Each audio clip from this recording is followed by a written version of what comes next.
Mas a nossa concordância começa a desaparecer quando as pessoas pensam que houve uma manifestação e pronto, não há o que refletir sobre ela.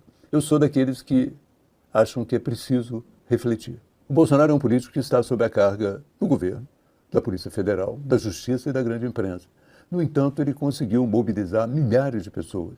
Não creio que nenhum político brasileiro, nesse momento, exceto possivelmente o próprio presidente da República, tenha condições de mobilizar tanta gente. E isso é um dado importante. Como que uma pessoa tão desgastada, através da imprensa e pela pressão das instituições, continua com tanto apoio popular. Eu acho que ali havia pessoas que são bolsonaristas, que gostam do Bolsonaro e o apoiam de uma forma incondicional. Eu acho que havia também gente que se identifica com a extrema-direita, que tem posições de direita e que estava ali para apoiar o seu líder. No entanto, eu acho que muitas pessoas que chegam a uma manifestação como essa também estão insatisfeitas com a situação. Eu acho que elas estão insatisfeitas com o governo, estão insatisfeitas com o Supremo Tribunal Federal e estão insatisfeitas com a grande imprensa. Isso é algo que merece uma reflexão. Acho que grande parte dessas pessoas mantém uma certa oposição ao que está acontecendo no Brasil e também considera que a carga sobre o Bolsonaro, às vezes, é desproporcional. Você vê, por exemplo, que houve no dia da manifestação um episódio perfeitamente evitado. Prenderam um blogueiro português, Sérgio Tavares. O blogueiro é de direita, mas e daí? Né? Prenderam o blogueiro e acabaram elevando o episódio a uma dimensão internacional. Hoje o blogueiro já tem 1 milhão de seguidores, graças, parcialmente, à Polícia Federal Brasileira. Também queriam que o Bolsonaro fosse depor um inquérito sobre uma baleia no interior de São Paulo que ele teria incomodado. Com seu jet ski, ele teria incomodado a baleia.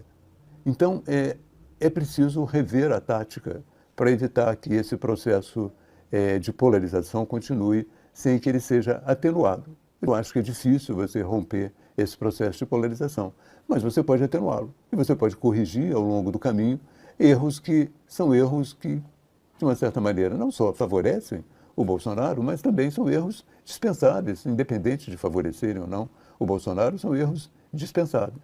Da mesma maneira, eu acho, né, que o Supremo Tribunal Federal tem que tomar muito cuidado.